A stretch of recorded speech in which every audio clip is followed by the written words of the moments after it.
Okay mga kababayan, Chris Ulo po at welcome po rito sa ating YouTube channel.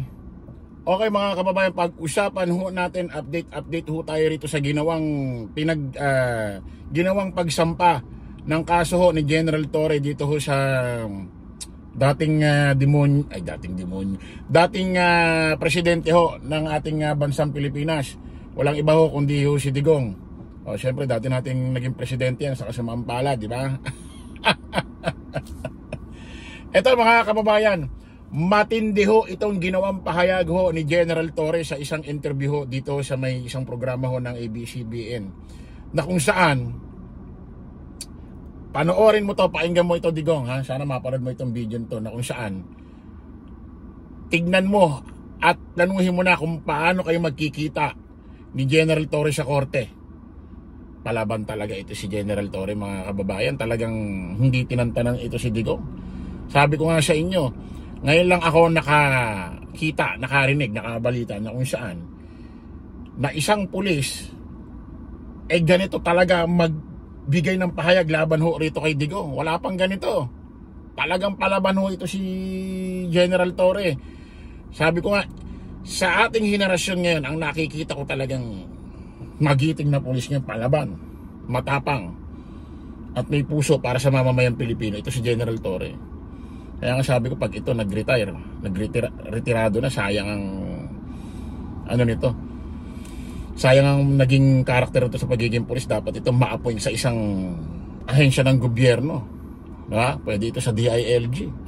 Pakinggan ho natin mga kababayan, ha.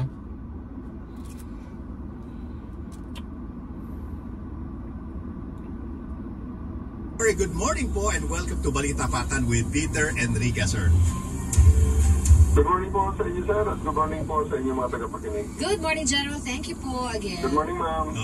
General, so last week talagang usap-usapan po ito, no, na kayo po ay nagsampa ng kaso laban kay dating Pangulong Duterte dahil nga po do sa kanyang mga binanggit, na sabi nyo nga, patay, tapos pag sineryoso, joke lang. Ano na po ang update dito sa kaso na to? Has it been filed? Sabi ko nga sa inyo mga kababayan, nagtataka ako rito sa mga tuta, aliporis na Digong, ha?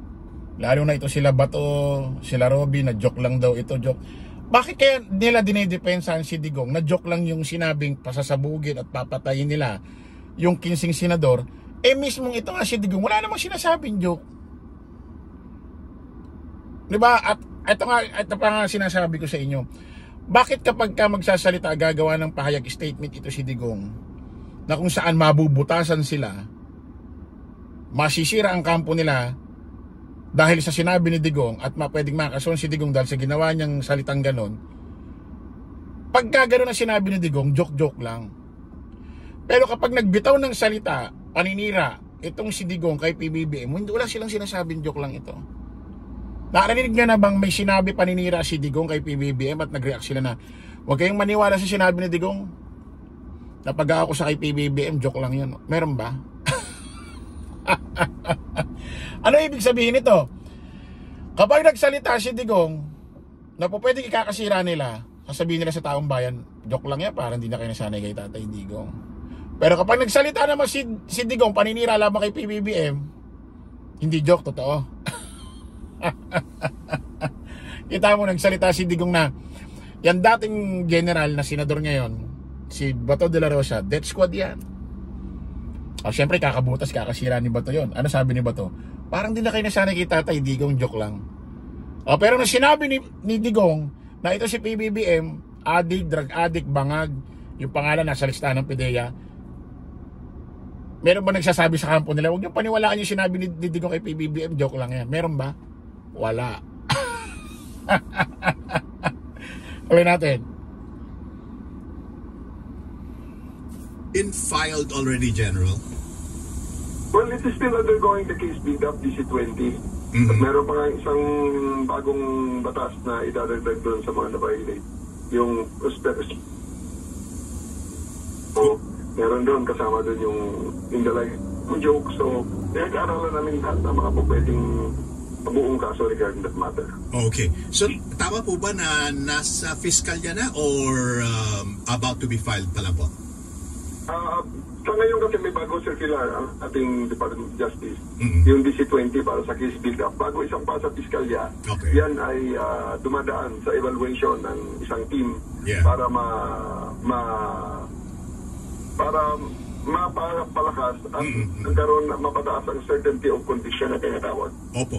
General, yung pong itong pagpa-file ninyo, ang maraming katanungan sumesentro dun sa kayo po ba personally ang nag-file nito, and did you get the blessing of the Chief PNP?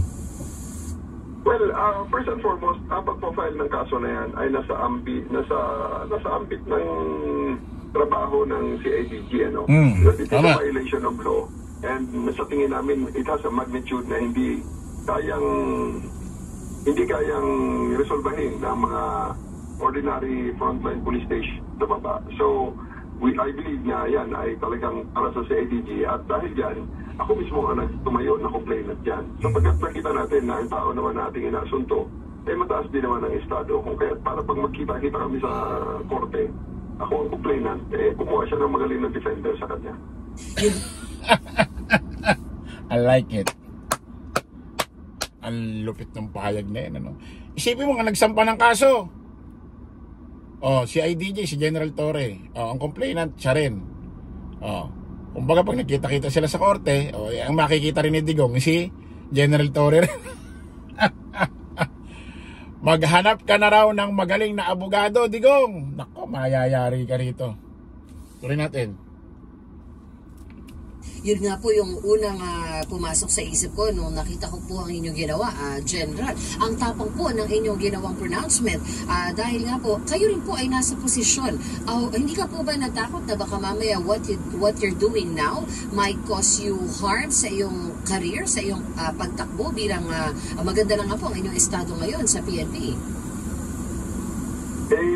Sa atin po kasi trabaho na lang yan lahat kung ano man ang maging consequence, we're ready for it, and hindi naman natin pwede sabihin niya at the end of the day, joke na lang ang lahat. So yun nga sa ating bakit naman matatakot si General Torre kung nasa tama siya? Si Digong nga nagkaroon ng war on drugs, extrajudicial killing, di nga natatakot kung mababalikan siya. Si General Torre pa nasa tama naman siya, di ba? At tingin ko talaga si General Torre matapang. Hindi siyempre basta matapang, nasa tama siya, di ba? Sa ating ang punto ko dyan is ito mabigat na magnitude. Hindi ko isasala na aking mga tauhan dito na at the end of the day may iwan sila sa ere. Is there something that has to be done? Hindi niya isasama, hindi niya isasali mga tauhan niya tapos may iwan sa ere sa bandang huli. Hindi katulad dito ni Digong. Sige, sige. Pagka ganito, sasaluhin ko kayo, bibigyan ko kayo ng parol. Ano na nangyari? Pati doon sa nakapatay kay Kian de los Santos, asa na? Asa kulungan na. Si Digong nasan? Nandun sa bahay. Uuga-uga doon sa tomba-tomba niya. Nasa tingin ko, medyo mabigat din ang consequence pagdating ng panahon. I have to do it. I will take the cadence for my organization. Na napag-usapan naman namin ni General Marvilla at the day nung ako'y mag-feedback sa kanya. At sinabi niya naman, good job, okay yan, trabaho mo yan. Nag-consult ka po ba with lawyers before you did this decision, General? Oh yes, of course. I did. Ang nag-file yan in my behalf is the legal service, PNP legal service yan. So, hindi yan private lawyers, hindi yan ginawa sa private capacity. Siguro, personality lang sa private capacity sa akin dahil siyempre may personal na pananagutan ako dyan kung ano man ang mangyari sa mga kaso yan. Pero I did it in behalf of my organization. Kaya nag-file din at tumulong sa akin yan sa pagbuo ng pagbalangkas ng mga kaso na yan ay ang mga lawyers ng PNP Legal Service. Ano po yung nakikita ninyong maaaring maging papuntahan nitong inyong i-final? Will this have a huge effect doon sa pinag-uusapang impeachment case? I don't think na may bearing ito. Nung final ko ito, wala naman sa isip natin ang impeachment. Tsaka yung impeachment kasi hindi dapat pangunahan yung Senado dyan at saka ang Kongreso dyan because nasa kanila yung poder sa regarding that matter. Okay mga kababayan, kasi ang may balita nung nakaraan, pati ho ito